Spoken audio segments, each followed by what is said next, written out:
Hello guys, welcome back to our channel simplified study official. तो guys, आज की इस वीडियो में हम पढ़ने वाले हैं ई कॉमर्स की बुक से chapter number 10 socio economic and organisational impact of e commerce, जिसमें हमने पिछली वीडियोस में e commerce as a modern business methodology, e commerce का इम्पैक्ट इकोनॉमी पे, सोसाइटी पे, ये हमने पढ़ ली है। अब हमारे जो ये दो टॉपिक रहते हैं इस चैप्टर में से, जिसे हम कोशिश करेंगे आज की इस वीडियो में कंप्लीट करें एंड इस चैप्टर को वाइंड अप करके नेक्स्ट चैप्टर स्टार्ट करें। तो सबसे पहले इसमें हम क्या करने वाले हैं, इम्पैक्ट देखेंगे ई कॉमर्स का बिजनेस प्रोसेसेस पे। ठीक है, बाकी पिछली वीडियोस में मैंने बाकी सारे चैप्टर्स भी करवा रखे हैं। अगर आपने वो वीडियोस नहीं देखी तो उसका लिंक आपको डिस्क्रिप्शन में मिल जाएगा। तो स्टार्ट करते हैं आज की इस वीडियो को। बट चैनल पे नहीं हो तो प्लीज़ चैनल को सब्सक्राइब कर लो एंड इस वीडियो को लाइक एंड शेयर करना बिल्कुल मत भूलना। तो स्टार्ट करते हैं। ई कॉमर्स का इम्पैक्ट देखते हैं बिजनेस प्रोसेसेस पे। पहला है, अब ई कॉमर्स के आने से ना बिजनेसेस को काफ़ी ज़्यादा अपॉर्चुनिटीज़ मिली हैं। किस किस तरीके की अपॉर्चुनिटीज़ मिली हैं? पहला है ई मार्केटिंग। पहले हमें क्या करना पड़ता था, ट्रेडिशनल मार्केटिंग वेज का यूज़ करना पड़ता था, जैसे न्यूज़पेपर में ऐड दे दी, कोई बुलेटिन बोर्ड्स लगवा दिए, ठीक है, जैसे पैम्पलेट्स बनवा लिए। बट ई मार्केटिंग मतलब ई कॉमर्स के आने से ई मार्केटिंग की हमें फैसिलिटी मिल गई, जिससे हम वेब बेस्ड, मतलब ये जो ई मार्केटिंग है ये वेब बेस्ड इनिशिएटिव आप ले सकते हो, जिससे आप अपनी मार्केटिंग जो है पर्टिकुलरली प्रोडक्ट की उसे कर सकते हो, जिसमें सोशल मीडियाज़ का यूज़ कर सकते हो। आप क्या कह सकते हो कि वेबसाइट्स जो हो गई उनका यूज़ कर सकते हो। ठीक है, जैसे रील्स हो गई, वीडियोस में एड्स दे सकते हो। तो डिफरेंट आपको अलग अलग तरीके की एक मार्केटिंग अपॉर्चुनिटीज़ मिल जाती हैं। नेक्स्ट है ई ऑपरेशन। वेब बेस्ड इनिशिएटिव्स ने एग्जिस्टिंग प्रोडक्ट की क्रिएशन को इम्प्रूव किया। ठीक है, जैसे मैंने आपको पहले पिछली वीडियो में बताया था कि आपको एक फिजिकल शॉप लेने की ज़रूरत नहीं है, आप सारे प्रोडक्ट को ऑनलाइन बेच सकते हो। ठीक है, सारा डाटा आपके पास रहेगा, पेपर वर्क भी कम हो जाएगा। तो सारे जो डिफरेंट डिफरेंट बिजनेस ऑपरेशंस हैं ना, वो भी काफ़ी सिंप्लीफाइड हुए हैं। नेक्स्ट है ई सर्विसेज। वेब बेस्ड जो इनिशिएटिव्स हैं, इससे हम कस्टमर को सर्विसेज अच्छी प्रोवाइड कर सकते हैं, क्योंकि हमें अगर मान लो मेरी कोई ई कॉमर्स वेबसाइट है, उसमें कस्टमर रिव्यू भी दे रहा है, फीडबैक भी दे रहा है, कंप्लेंट्स वगैरह भी मेरे पास आ रही है, तो मेरे पास सारा रिकॉर्ड होगा। उसी के बेस पे हम आगे जो सर्विसेज हैं उसको इम्प्रूव कर सकते हैं। नेक्स्ट है ई मार्केट प्लेस। मतलब ई कॉमर्स ने एक वर्चुअल मार्केट प्लेस जो है उसको क्रिएट कर दिया, जिसमें हम अलग अलग रूल्स होते हैं, फ्लेक्सिबल प्राइसिंग हम सेटअप कर सकते हैं, मल्टीपल जो आपके पास चैनल मार्केटिंग प्लेसेस आ जाते हैं। ठीक है, न्यू बिजनेस मॉडल्स का आप यूज़ कर सकते हो, B2B, B2C, C2C, C2B। ठीक है, अब इसमें कुछ हम आगे पॉइंट्स पढ़ेंगे जिसमें हम इम्पैक्ट देखेंगे ई कॉमर्स के इम्पैक्ट बिजनेस प्रोसेसेस पे कैसे पढ़े हैं। पहला है प्रोडक्ट प्रमोशन। जो आपकी एग्जिस्टेंस ई मार्केट प्लेस है, उसने प्रमोशन जो है प्रोडक्ट एंड सर्विसेज का, उसको क्या कर दिया है, इंक्रीज कर दिया है। इससे आप क्या कर सकते हो, अपने प्रोडक्ट की डायरेक्ट मार्केटिंग कर सकते हो, सीधा कस्टमर तक कॉन्टैक्ट बना सकते हो। Next new sales channel, direct reach. अब ई कॉमर्स में बेसिकली क्या है कि मुझे कोई मिडिलमैन की ज़रूरत नहीं है, सिंपल मैंने एक वेबसाइट बनाई, ठीक है, एंड वहाँ पे अपने प्रोडक्ट को लिस्ट किया, सिंपल हम कस्टमर के साथ इंटरेक्ट कर सकते हैं, डायरेक्ट रीच कर सकते हैं कस्टमर को। तो बेसिकली ये बाय डायरेक्शनल हो गया, सीधा कस्टमर्स मतलब बायर से सेलर तक सारी चीज़ें जा रही हैं। नेक्स्ट है डायरेक्ट सेविंग। अब डायरेक्ट सेविंग का बेसिकली क्या मतलब है कि इसमें हमें कोई जो फिक्स्ड कॉस्ट है वो हमारी कहीं ना कहीं रिड्यूस होती है, कोई हमें शॉप लेने की ज़रूरत नहीं है। ठीक है, मतलब अलग अलग जो बिजनेस ऑपरेशन है, पेपर वर्क हमारा कम हो गया, उससे हमारी कॉस्ट तो सेविंग होगी, है ना। नेक्स्ट है रिड्यूस्ड साइकिल टाइम। जो डिलीवरी टाइम है डिजिटलाइज्ड प्रोडक्ट्स एंड सर्विसेज का। अमेजोन पे आपको ई बुक्स मिलती हैं, है ना। वैसे हमें बुक्स भी मिलती हैं बट ई बुक्स भी मिलती हैं। अगर मान लो मुझे कोई बुक चाहिए, अभी चाहिए, ठीक है, मान लो मेरा कल पेपर है या कल मुझे कोई प्रेजेंटेशन देनी है, मुझे वो बुक अभी चाहिए, अभी पढ़नी है, तो मुझे मार्केट जाने की ज़रूरत नहीं है, मैं सीधा किसी भी जैसे अमेजोन पे चलेगी, वहाँ पे मैंने ई बुक सर्च की, उसको मैंने परचेज़ किया एंड डायरेक्ट वो मुझे वहीं के वहीं मिल गई। नेक्स्ट है improved customer service. Customer service जो है इसमें बेसिकली मतलब कस्टमर को हमने क्या करना है, सेटिस्फेक्शन प्रोवाइड करनी है। एंड इसमें बेसिकली क्या है, जैसे कि for example Amazon prime membership आती है, जिसमें आपको वो सेम डे डिलीवरी और 1 डे डिलीवरी मिल जाती है, जिससे हम कस्टमर को सेटिस्फाई अच्छी तरीके से कर सकते हैं। अगर मान लो मैं एज ए कस्टमर मुझे एक प्रोडक्ट चाहिए और कल ही चाहिए, ठीक है, मुझे परसों उस पर्टिकुलरली प्रोडक्ट की नीड है, तो ये सर्विसेज का यूज़ मैं कर सकती हूँ। इससे कस्टमर भी सेटिस्फाई होगा और बिजनेस यूनिट का भी जो सारे ऑपरेशन हैं वो अच्छी तरीके से चलते रहेंगे। नेक्स्ट है ब्रांड और कॉर्पोरेट इमेज। अब ब्रांड और कॉर्पोरेट इमेज कैसे बढ़ती है, अगर हम मान लो मेरी कोई वेबसाइट है, ठीक है, मैंने मान लो हम शूज़ मैन्युफैक्चर कर रहे थे, मुझे कोई बीच में मिडिल मैन नहीं चाहिए, मेरे प्राइसिंग भी कम है, ठीक है, कॉस्ट भी कम आ रही है, तो मेरा प्रोडक्ट अच्छा बिक रहा है, मैं कस्टमर को सर्विस भी अच्छी प्रोवाइड कर रही हूँ, ठीक है, एकदम time to time delivery provide कर रही हूँ, ठीक है, सारी फीडबैक्स को अच्छी तरीके से मैं ले रही हूँ एंड उसी के अकॉर्डिंग प्रोडक्ट में डिज़ाइंस वगैरह ऐड कर रही हूँ। तो इससे हमारी जो कंपनी की जो एक ब्रांड इमेज है ना, या कह सकते हो गुडविल है, वो अच्छी बनती है। नेक्स्ट है कस्टमाइजेशन। अब ई कॉमर्स ने कस्टमाइजेशन प्रोडक्ट्स की क्या कर दी है, इसको इनेबल कर दिया। इसका सिंपल एग्जांपल लेते हैं। फॉर एग्जांपल जैसे कि अभी जो आप कह सकते हो कि जो फोटो फ्रेम्स होते हैं, जैसे हम कोई बेस्ट फ्रेंड को गिफ्ट कर रहे हैं या कोई फैमिली मेम्बर को कर रहे हैं, तो वो वहाँ पे हमें एक ऐसी काफ़ी सारी ऐसी वेबसाइट्स हैं जिसमें आपको ऐसी अपॉर्चुनिटीज़ मिलती हैं या आपको ऐसी कह सकते हो फीचर्स मिलते हैं जिसमें आप क्या कर सकते हो। मान लो एक फोटो फ्रेम है जिसमें फॉर एग्जाम्पल बेस्ट फ्रेंड्स के लिए वो बनाया गया, एंड उसमें आप क्या कर सकते हो, कस्टमाइज़ कर सकते हो, अपनी पिक्चर भेजो एंड वो जो 5 मान लो कोलाज है, ठीक है, उसमें 5 पिक्चर्स हैं। आपको एक एग्जांपल दे दिया कि इस तरीके का बनेगा, एंड उसमें आप क्या करोगे, अपनी पिक्चर वगैरह भेज सकते हो, पूरा कस्टमाइजेशन आपके अकॉर्डिंग हो जाएगा। तो कस्टमाइज सर्विस कस्टमर को प्रोवाइड यहाँ पे होती है। नेक्स्ट है पर्सनलाइजेशन। पर्सनलाइजेशन का क्या मतलब है, get it your way in services and digital information, जैसे news, stock price, weather in your country, मतलब अपने अकॉर्डिंग पर्सनलाइज्ड जो आप चीज़ें हैं उसको ग्रैब कर सकते हो। नेक्स्ट है advertising, direct marketing and customisation and personalisation के कारण आप डायरेक्ट एडवर्टाइजिंग कर सकते हो, एंड ये काफ़ी ज़्यादा कॉस्ट इफेक्टिव कह सकते हो एक मेथड है, जिससे आप डायरेक्ट अपने पर्टिकुलरली प्रोडक्ट की क्या कर सकते हो, मार्केटिंग कर सकते हो। नेक्स्ट है ऑर्डरिंग सिस्टम, इसमें आप कस्टमर के जो ऑर्डर्स हैं वो ले सकते हो, एंड इसमें बेसिकली सारी चीज़ें ऑनलाइन होनी है, पेपर वर्क कम होगा, एंड मिस्टेक के जो चांसेस हैं वो भी कम होंगे। नेक्स्ट है मार्केट ऑपरेशन। डायरेक्ट जो ई मार्केटिंग है उसने ट्रेडिशनल मार्केट्स को क्या कर दिया है, चेंज कर दिया है। कुछ फिजिकल मार्केट जो है वो अभी डिसअपेयर हो गई हैं, ठीक है, मतलब इसमें आप गुड्स एंड सर्विसेज को प्रोवाइड कर सकते हो सीधा कस्टमर्स तक, मतलब कोई भी इंटरमीडिएट मतलब कोई भी ब्रोकर वगैरह या कोई भी कह सकते हो बीच में बिचौलिए होते हैं जो अपना प्रॉफिट मार्जिन ऐड कर रहे हैं, वो नहीं होगा। इससे आपके जो पर्टिकुलरली प्रोडक्ट है उसकी कॉस्ट भी कम आएगी और आपको प्रॉफिट भी मैक्सिमाइज होगा और कस्टमर को भी प्रोडक्ट कम मिलेगा, तो वो भी सेटिस्फाई, ठीक है, दोनों अपने सेटिस्फाई होंगे। नेक्स्ट है no packing and distribution model.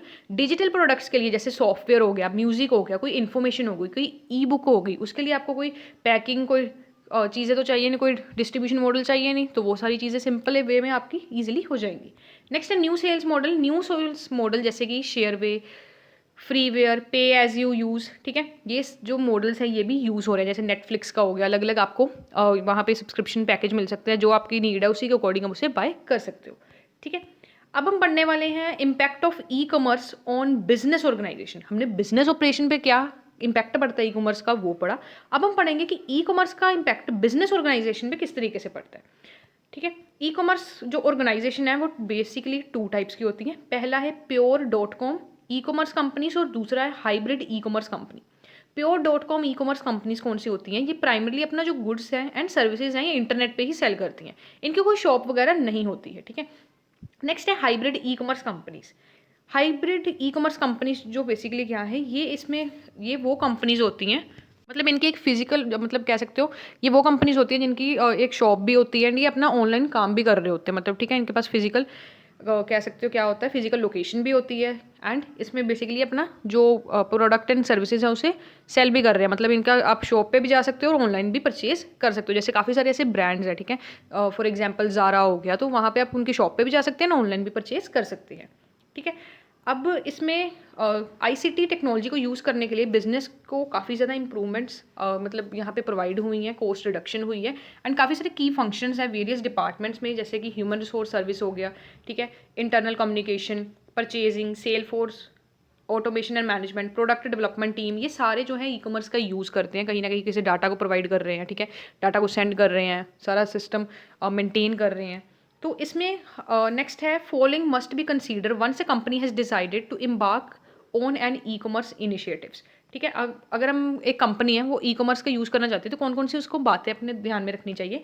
पहला है इंडस्ट्री एंड कंपनी रेडीनेस, क्या हमारी जो कंपनी है और इंडस्ट्री है वो ई कॉमर्स ई बिजनेस के लिए प्रिपेयर है, ठीक है, क्या कैपेबिलिटीज़ होंगी, फ्यूचर में क्या ग्रोथ के चांसेस है, ये हमें देखना है। नेक्स्ट है चैनल कॉन्फ्लिक्ट, ठीक है, चैनल कॉन्फ्लिक्ट का क्या मतलब है कि किस तरीके से जो ई बिज़नेस हम मतलब जो भी हमने ई बिज़नेस मॉडल सोचा है उसको हमने फॉलो करना है, किस तरीके से हम उसको रियलिटी में लेके आ सकते हैं, ठीक है। नेक्स्ट है प्रायोरिटी ई कॉमर्स इनिशिएटिव्स, कौन सा एलिमेंट जो है ई कॉमर्स का हमें चाहिए, ठीक है, किस तरीके से सारे प्रोजेक्ट्स को हम हैंडल करेंगे, डाटा किस तरीके से हैंडल करेंगे, ये देखेंगे। नेक्स्ट है मार्केट मॉडल, कौन सा मार्केट मतलब कौन सा मॉडल ज़्यादा सक्सेसफुल होगा हमारी ऑर्गेनाइजेशन के लिए। नेक्स्ट है ऑर्गेनाइजेशनल डिज़ाइन, ठीक है, इसमें हम क्या देखेंगे, अपनी कंपनी का सारा स्ट्रक्चर देखेंगे, किस तरीके से हमने कौन सा ई बिज़नेस इनिशिएटिव लेना है, ये सारी चीज़ें हम देखेंगे। नेक्स्ट है इम्पैक्ट देखते हैं ई कॉमर्स का बिजनेस ऑर्गेनाइजेशन पे। पहला है टेक्नोलॉजी एंड ऑर्गेनाइजेशनल लर्निंग, ठीक है, रैपिड जो प्रोग्रेस है ई कॉमर्स का, जिसके कारण क्या है कंपनी के लिए मतलब ई कॉमर्स हेल्प कर रहा है, जिससे हम सर्वाइव कर सकते हैं एंड लर्न कर सकते हैं एंड क्विकली देख सकते हैं। मतलब देखो टेक्नोलॉजी जो है वो बहुत ही रैपिडली चेंज हो रही है। अगर हम टेक्नोलॉजी के साथ चलेंगे, हमारे बिजनेस टेक्नोलॉजी के साथ चलेगा ना, तो हम अपनी जो कंपनी है उसको मार्केट में सर्वाइव भी कर पाएंगे एंड आगे ग्रोथ भी कर पाएंगे। तो सारी चीज़ें हमने ये देखनी है, जैसे जैसे टेक्नोलॉजी चेंज हो रही है, ठीक है, अगर ई कॉमर्स का यूज़ हो रहा है, कौन कौन सी चीज़ें यूज़ हो रही है, कस्टमाइजेशन हो रही है, पर्सनलाइजेशन है, ये सारी चीज़ें हम अपने कस्टमर्स को प्रोवाइड करेंगे, क्योंकि कस्टमर जो है ये मार्केट का किंग है। अगर हम इसको सेटिस्फाई करेंगे तो हमारी कंपनी ग्रो पक्का करेगी, है ना। एंड जो ये न्यू टेक्नोलॉजीज हम यूज़ करने वाले हैं, इसके लिए हमें न्यू ऑर्गेनाइजेशनल स्ट्रक्चर बनाना पड़ेगा एंड अप्रोचेस को यूज़ करना पड़ेगा। तो ये सारी चीज़ें हम टेक्नोलॉजी को देख के ही करेंगे। नेक्स्ट है the changing nature of work, the digital age company. अब देखो पहले क्या होता था, सारी चीज़ें पेपर में आपको मतलब पहले आपको क्या करना पड़ता था, जो भी पर्सन हायर करने पड़ते थे, जो पूरा प्रॉपर डाटा बनाते थे, उसको मेंटेन करते थे, वो चीज़ें अब एलिमिनेट हो गई हैं। सारी चीज़ें तो आप ऑनलाइन कर रहे हो, ठीक है। अगर मान लो कोई कस्टमर कोई ऑर्डर भी कर रहा है, आपके पास सारा ऑनलाइन डाटा कि ये पर्टिकुलरली कस्टमर ने ये पर्टिकुलरली ऑर्डर पर ऑर्डर मतलब कह सकते हो इस पर्टिकुलरली प्रोडक्ट को परचेज़ किया है, इतने ऑर्डर्स आए हैं, सारा डाटा हमारे पास अवेलेबल होता है, ठीक है। और ये सारी चीज़ें हमारे पास ऑनलाइन अवेलेबल हैं, तो पेपर वर्क भी हमारा कम हुआ, कॉस्ट भी रिड्यूस हुई। अब काफ़ी सारी ऐसी चीज़ें आ गई हैं जो एकदम ऑटोमेटेड हो गई हैं, जिसके लिए हमें कोई भी एम्प्लॉयज़ रखने की ज़रूरत नहीं है। तो उससे क्या हो गया, हमारी कॉस्ट भी रिड्यूस होगी और हमें ज़्यादा लोग रखने की ज़रूरत भी नहीं है, ठीक है। नेक्स्ट है इन्फॉर्मेशन ट्रांसमिशन हैपन इलेक्ट्रॉनिकली। हर बिजनेस जो प्रोसेस है वो कहीं ना कहीं, इसमें जो भी बिजनेस प्रोसेस है जो भी होता है वो कब होता है, हमें कोई इन्फॉर्मेशन एक जगह से दूसरी जगह ट्रांसफर करनी पड़ती है, तो इन्फॉर्मेशन को हम इलेक्ट्रॉनिकली ट्रांसफर कर पा रहे हैं, जिसमें ह्यूमन इंटरवेंशन होता नहीं है, जिससे टाइम भी हमारा रिड्यूस हो रहा है और साथ ही साथ जो भी प्रोसेस हम कर रहे हैं ना वो फास्टली हो रहा है। Next changing in way of operation. E business जो है ये ऑर्गेनाइजेशन को इन्फ्लुएंस करता है, जिससे एक बिजनेस क्या कर सकता है, अपना काम इफेक्टिवली सारी चीज़ें कर सकता है, टाइम टू टाइम सारी चीज़ों की डिलीवरी वगैरह कर सकता है। Next assessment of company operation. E business को हम अगर हम इम्प्लीमेंट करेंगे, मैनेजर देखेगा कंपनी की क्या रिक्वायरमेंट्स हैं, ठीक है, उसका अगर हम यूज़ करेंगे, चाहे ट्रेडिशनल ई कॉमर्स हो चाहे ई बिजनेस मेजर्स को हम यूज़ करेंगे, मतलब कंपनी के अकॉर्डिंग हमें सारी चीज़ें देखनी है। ये नहीं है कि हम कोई भी ई बिजनेस मॉडल यूज़ कर रहे हैं, कंपनी कौन सा पर्टिकुलरली प्रोडक्ट बना रही है, क्या उसकी टारगेट मार्केट है, कौन से कस्टमर को वो टारगेट कर रही है, ठीक है, क्या प्राइसिंग है, ये सारी चीज़ों को देख के हमने ई बिजनेस मॉडल देखना है और ई बिजनेस मॉडल के साथ ही हम सारी चीज़ें अपनी करेंगे, वेबसाइट वगैरह सारी चीज़ें बनाएंगे। नेक्स्ट है new and improved product capability. E market और ई कॉमर्स जो है ये अलो करता है न्यू प्रोडक्ट्स को, जिससे हम क्या कर सकते हैं, क्रिएट कर सकते हैं एंड क्या कर सकते हैं, to be created and for existing product to be customise. मतलब इसमें हम क्या कर सकते हैं, अपने प्रोडक्ट को कस्टमाइज भी करके प्रोवाइड कर सकते हैं कि जैसा कस्टमर चाहता है, कोई चेंजेस वगैरह कराना चाहता है तो वो भी हम उसको ऐसे प्रोवाइड कर सकते हैं, ठीक है। ऐसे इनिशिएटिव्स हम लेके आ सकते हैं जिससे कस्टमर भी सेटिस्फाई होगा, कस्टमर की प्रेफरेंस को भी हम सारी चीज़ें देखेंगे। नेक्स्ट है new industry model and business model. E commerce जो बेसिकली इंडिविजुअल कंपनीज को इफेक्ट नहीं कर रहा, बट एंटायर इंडस्ट्री, जैसे एयरलाइंस हो गई, ठीक है, अलग अलग, अब जैसे एयरलाइंस हो गई या कोई बस की टिकट हो गई, ये सारी चीज़ें पहले हमें क्या करनी पड़ती थी, जाके वहाँ बुक करवानी पड़ती थी, बट अभी हम क्या कर सकते हैं, ऑनलाइन सारी चीज़ें कर सकते हैं, जिससे हमारा टाइम भी बच रहा है एंड हमारा टाइम भी बच रहा है और पैसा भी बच रहा है ना। नेक्स्ट है improving the supply chain. One of the जो मेन कह सकते हो बेनिफिट है ना ई मार्केट का, वो क्या है, सप्लाई चेन जो है इसमें क्या हुई है, इम्प्रूवमेंट आई है। नेक्स्ट है self service. One of the major जो चेंजेस है सप्लाई चेन का वो क्या है कि काफ़ी सारी ऐसी एक्टिविटीज़ हैं, एम्प्लॉयज़ की जो एक्टिविटीज़ हैं वो सेल्फ सर्विस हो गई हैं, ठीक है। जैसे कॉल सेंटर हो गया, जिस फॉर एग्जांपल अगर आपको कॉल सेंटर जैसे ई कॉमर्स की वेबसाइट्स होती हैं, ठीक है, वहाँ पे आपको अपना ऑर्डर देखना है, तो आपको क्या करना है, वहाँ पे जाना है और अपना ट्रैक ऑर्डर देखना है, आपको सारी चीज़ें वहाँ पे मिल जाएंगी, ठीक है। कोई भी चीज़ आपको मतलब हर इन्फॉर्मेशन आपको ईजिली एक्सेस हो रही है, ठीक है। Next impact on manufacturing. E commerce जो है ये मैन्युफैक्चरिंग सिस्टम में भी चेंजेस आ रहे हैं, ठीक है। मास जो प्रोडक्शन लाइन है वो डिमांड ड्रिवन हो चुकी है, जस्ट इन टाइम डिलीवरी हो चुकी है, ठीक है।